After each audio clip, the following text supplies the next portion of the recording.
NPP carries on as the opposition is devastated. How Vijitha finished Gammanpila. Hans gets a big job. Dilith in the fray from Gampaha. We're independent.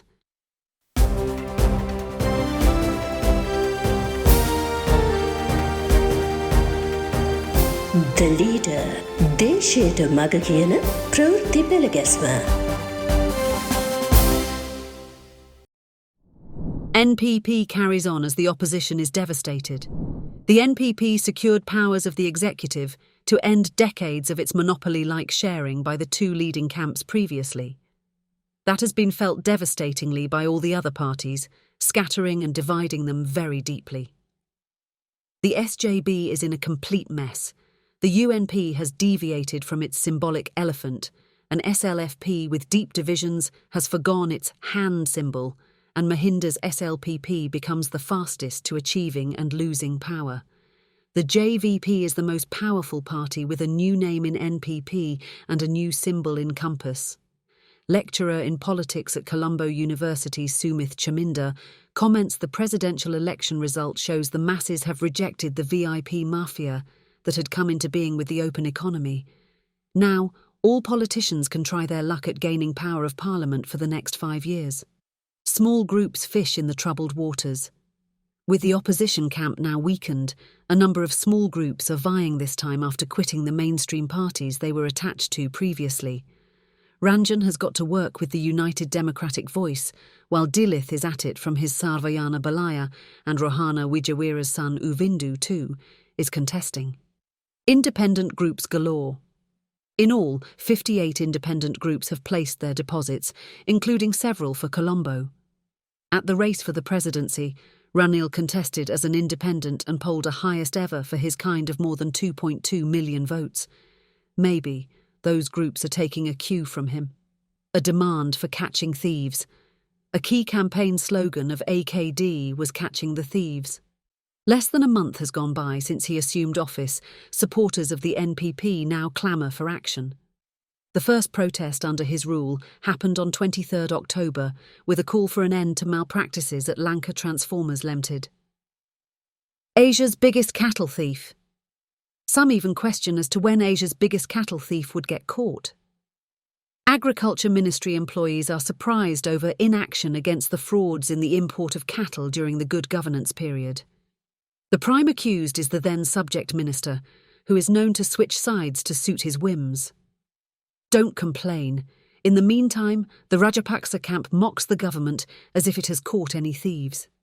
It gets the return from the NPP, which warns it not to complain when the catching begins. It begins from the Presidential Secretariat. So it has begun from the Presidential Secretariat. The CID has questioned its director, Transport, in connection with 29 vehicles that have gone missing. Pursuant to a written complaint made by the President's Secretary to the IGP, the division's director Mahesh Hewawitharana was quizzed for more than 6 hours. A 2022 audit showed 51 vehicles out of a fleet of more than 800 were missing from the Presidential Secretariat.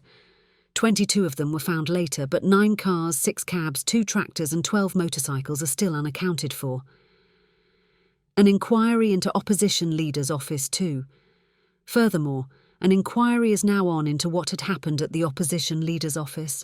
An audit office report says overtime payments there for 2023 had been made without tallying with fingerprinting machine data. Also, there was no mechanism for a proper internal audit of affairs of that office. Game to begin properly after the election. AKD is said to be planning to get to work after the upcoming election. Not just the minor ones, but the massive fraudsters too, are bound to feel the long arm of the law. So youths are pushing AKD on over the matter, with one girl taking the young leader of El Salvador as an example in a video just released. හොරු 70 ඉන්නකොට පාර්ලිමේන්තු එකේ ඇතුලේ of course it's going to be hard to see change. Pocket එක ගැන ඒගොල්ලන් හිතගෙන බඩ ගැන හිතාගෙන I'm driving in a Mercedes Benz, I'm driving in a Range Rover, but you don't do nothing for the country. So මොහොතකට හිතන්න එපා පාලනය කරන කට්ටියට change කරන්න බෑ කියලා. පුළුවන් change කරන්න. මේ මනුස්සයා කරුවේ. And ඇත්තම කියන්න අපි තමයි මෝඩයෝ. අපි තමයි රැවටෙන්නේ. අවුරුදු ගාණක් යයි මේක fix කරන්න. අවුරුදු ගාණක් යන්නේ නැහැ. අවුරුදු 3ක් 4ක් ගියා මේ මනුස්සයාට take El Salvador from being the most dangerous country in the world to make it the safest, to make it so safe that the people who left his country to find asylum in other countries are now coming back with their families. Hitala balanna මේක ගැන. මම හැම වෙලාවෙම X එකේ post කරන El Salvador ගැන because I am in awe. Chris and I are in awe by how incredible this man is. අපි pray කරනවා අනුර මෙයා වගේ වෙන්න පුළුවන් කියලා. Because ඇත්තටම අපි අලුත් මිනිස්සු දාලා change එකක් ගෙනාවේ නැත්තම් මේ රට තව බහින එක වෙන්නේ. අපි රට හැම තැනටම විකුණලා මෙහෙට කෑල්ලයි අරයට කෑල්ලයි. We have debt here, we have debt here.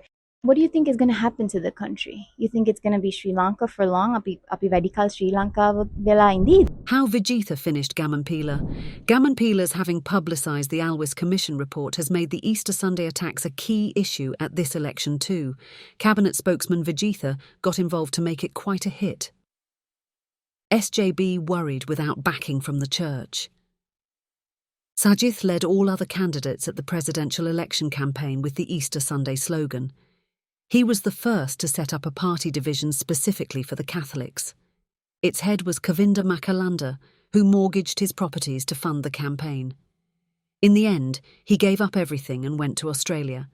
Sajith thought the Catholic Church would back him and sideline Jayasumana, whom he believed would come in the way. Even then, the church supported the NPP secretly. Some in the SJB believe. Now its social media groups are taking jibes at the cardinal. Sajith is in with his battle.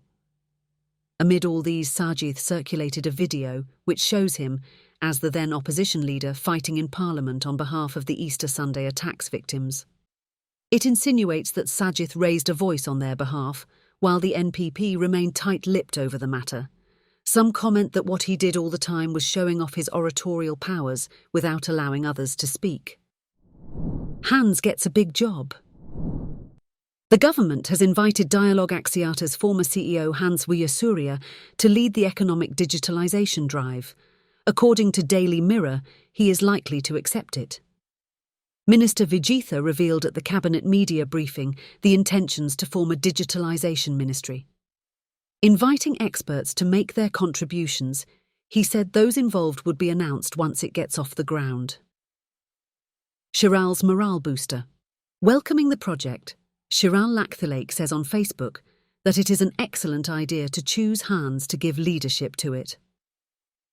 Many willing to support without expecting returns. A number of Sri Lankan experts have come forward with offers of support without accepting any returns, say NPP sources. It is said the government intends to choose among them and receive their expertise after the election. NPP loyalists point out that post-Tsarist Russia saw Lenin seeking the support of experts previously with the Tsars in the country's development. Dilith in the fray from Gampaha. Gampaha is a district which elected the likes of Paba over political giants such as Karu. From then on, newcomers always try their luck from that district in their bid to enter the Diawana. Ex-chief of Viyath Maga Godahewa polled nearly 400,000 votes last time, relegating Prasanna to second place. This time Dilith is having a go at it from Gampaha. But he vows to remain loyal to the district until the day he ends his politics. Addressing a rally at Kirindiwela on the 21st, he said that in a revenge vote, 43% chose the NPP, the force opposed to long years of repression of the common man. But AKD's falsehoods get ridiculed in social media now.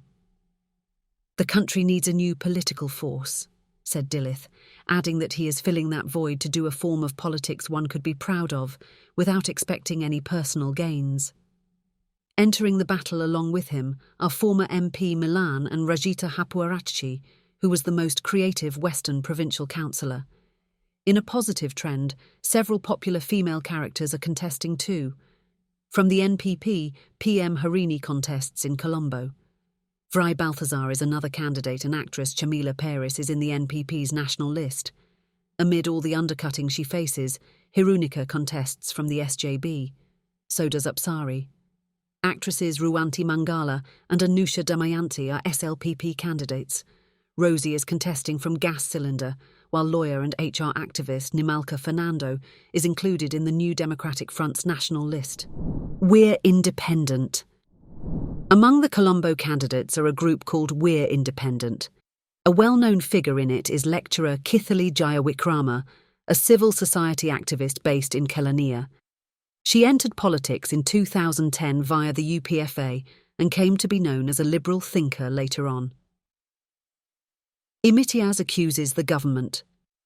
SJB's Imitiaz has objected to the government's decision against becoming a signatory to a joint letter that condemns Israel's ban of the UN General Secretary. Signed by 105 nations, it signifies the need for the UN's essential humanitarian and conflict resolution role in the Middle East, says Imitiaz. This rejection to join forces for justice and peace goes against the established diplomatic traditions, he says in a statement. That's it for today.